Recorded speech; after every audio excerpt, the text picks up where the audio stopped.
Covid duties చేస్తున్నప్పుడు ఆవిడ నా దగ్గరకు వచ్చారు. ఏమని చెప్పారంటే, మేడం మా అబ్బాయికి 2 కిడ్నీస్ ఫెయిల్యూర్ అయిపోయినాయి. ఆ 2 కిడ్నీస్ ఈ ట్రీట్మెంట్కి ఎక్కడికి వెళ్ళినా సరే అందరూ కోవిడ్ ట్రీట్మెంటే చేస్తున్నారు, కానీ మా అబ్బాయికి ట్రీట్మెంట్ చేయట్లేదు. మరి ఏదో ఒక విధంగా మీరు కొంచెం సిఫార్సు చేస్తే, మీ పై అధికారికి సిఫార్సు చేస్తే మా అబ్బాయిని అడ్మిట్ చేసుకుని, బెడ్స్ ఖాళీ లేవు. 2 కిడ్నీస్ ఫెయిల్యూర్ అయిపోయిన పేషెంట్ని అడ్మిట్ చేసుకుని అక్కడ పెట్టుకుని ఎలా చేస్తారు? చేయలేని పరిస్థితి. నేను అంటాను, ఒకసారి డాక్టర్ గారిని అడిగి చూస్తానమ్మా అన్న. డాక్టర్ గారిని అడిగితే డాక్టర్ గారు అన్నారు, 2 కిడ్నీల ట్రీట్మెంట్ ప్రస్తుతానికి మనం స్టార్ట్ చేయాలి అని అన్న బేసిక్గా ఒక రోజుకి 24 గంటలకి 1.5 లక్షల రూపాయలు అవుతాయి. కార్పొరేట్ హాస్పిటల్ అది. మరి వాళ్ళు కడతారా? నేను ఆవిడ దగ్గరికి వచ్చి అడిగాను. ఆవిడ ఈ బైబిల్ చూపించి అందే, అమ్మా నాకు వెనక ముందు ఎవ్వరు లేరు, నా దేవుడే నా దిక్కు, నేను ఎక్కడికి వెళ్ళి వెతకలేను, అడగలేను, దేవుడిని పట్టుకుని చెప్తున్నానమ్మా, 24 గంటల టైం ఇవ్వు, రేపటి లోపల కట్టేస్తాను. మీరు ఎక్కడైనా చూసారా హాస్పిటల్లో డబ్బులు కట్టకుండా ముందు జాయిన్ చేసుకున్న వాళ్ళు ఏమన్నా చూసారా? ఆవిడ రిక్వెస్ట్ మేరకు పై డాక్టర్తో రిక్వెస్ట్ చేస్తే జాయిన్ చేసుకున్నాం. సరే, ట్రీట్మెంట్ జరుగుతూ ఉంది. చూస్తూ ఉన్నా, మొదటి గంట చూసా ఆవిడ ఏం చేస్తుంది, ఎవరికైనా మెసేజ్లు పెడుతుందా, ఎవరికన్నా వాట్సాప్లో మెసేజ్ పెట్టి డబ్బులు ఏమన్నా డొనేషన్ లాగా గ్యాదర్ చేస్తేమో. మధ్యాహ్నం 11:30కు ఆ సమయంలో అడ్మిట్ చేశాం. 12:30 అవ్వింది. అందరినీ అడిగా, ఆవిడ ఉన్నారు కదా, ఆవిడ ఏం తిన్నారో ఒకసారి అడుగుతారంటే మా నర్సులు అందరూ అన్నారు, మేడం ఆవిడ మోకరించింది, ప్రార్థన చేస్తుంది, అసలు మేము వెళ్తున్నా పక్కకి తప్పుకోవట్లేదు మేడం, మేము అలాగే ట్రీట్మెంట్ చేసి వచ్చేస్తున్నాం అన్నారు. సరే, ఆవిడని డిస్టర్బ్ చేయదు.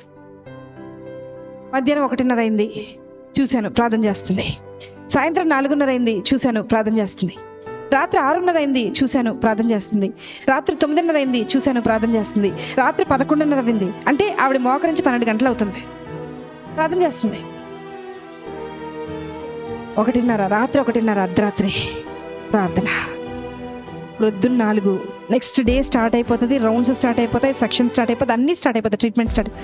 మాకు స్టార్ట్ అయిపోయింది, కానీ ఆవిడకి మాత్రం ప్రార్థన ఎండవల. 7:30 ప్రార్థన. మరుసటి రోజు 8:30 ప్రార్థన.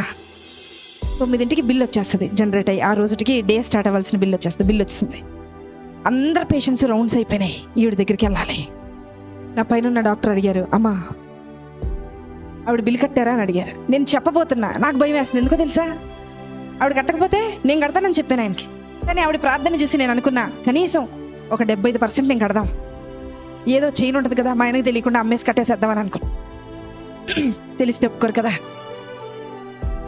అనుకున్నా. ఆవిడ దగ్గరికి వెళ్తున్నాం, స్థలం లేక స్టెప్స్ కింద పెట్టారు, ఒక స్ట్రక్చర్ వేసి అబ్బాయికి ట్రీట్మెంట్ చేస్తుంది. అక్కడికి వెళ్ళేలోపు, అడుగు అక్కడికి పెట్టేలోపు డాక్టర్ గారు అన్నారు, నా పక్కన డాక్టర్ గారు అన్నారు, మేడం హాస్పిటల్ అని అన్నాను. చెప్పండి సార్, ఏదో మీరు చెప్తారు అంటే ఇంకా కొంచెం టైం దొరుకుద్దేమో, ఏదైనా ఆన్సర్ ఆలోచించి ఆయనకు చెప్దాం, ఎందుకంటే ఆవిడ ఇంకా కట్టలేదు, ప్రార్థన అవ్వలేదు ఆవిడది అక్కడ. అంటే ఆయన అన్నారు, మేడం యాక్చువల్గా ఈరోజు మా అమ్మగారు చనిపోయి 10 సంవత్సరాలు అవుతుందండి, ఈరోజు 10వ సంవత్సరం వర్ధంతి. వాళ్ళకి చెప్పేయండి మేడం, వాళ్ళకి ఫ్రీ ట్రీట్మెంట్ చేసేద్దాం, వాళ్ళ దగ్గర రూపాయి కూడా తీసుకొద్దామని.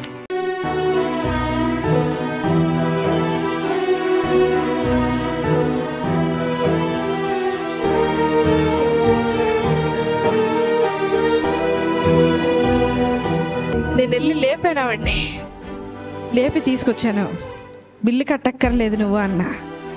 నాకు తెలుసు మేడం, నా భర్త వదిలేసి వెళ్ళిపోయినా, నా బిడ్డ నా చెయ్యి దాటిపోయినా, నన్ను ఈ లోకంలోకి తీసుకొచ్చిన యేసయ్య నా చెయ్యి విడిచిపెట్టడం.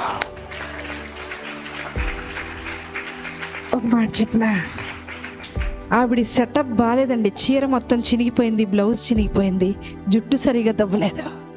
నేనన్నా, నీ బయట గెటప్ బాగోలేదు, కానీ నీ లోపల సెటప్ విశ్వాసం మాత్రం చాలా బాగుంది. మాకు నన్ను కూడా కలుపుకున్నా, మీతో పాటు నన్ను కూడా కలుపుకున్నా, మాకు గెటప్పులు బాగున్నాయి, పనికి రాని గెటప్పులు ఇవి, కానీ లోపల సెటప్ లేదు. బయకి గెటప్ ఏ ఉపయోగం? ఎక్కడ ఎత్తుకుతున్నారు ఈరోజు? వద్దాం ఏసై దగ్గరికి, వద్దాం ఏసై దగ్గర ఎత్తుకుతాం, ఏసై దగ్గర వెతుకుతాం. ఆవిడలాగా 24 గంటల ప్రార్థన నేను ప్రారంభించమని చెప్పట్లా, ఆవిడలాగా 10 గంటలు చేయమని చెప్పట్లా. విసుకక్క ఆయన సన్నిధిని వెతుకుతూ ఉందాం, విసుకక్క వెతుకుతాం, మళ్ళీ మళ్ళీ వెతుకుతాం. ఖచ్చితంగా నిశ్చయముగా ఆయన నీ పక్షాన కార్యము జరిగించునుగాక. ఆమేన్.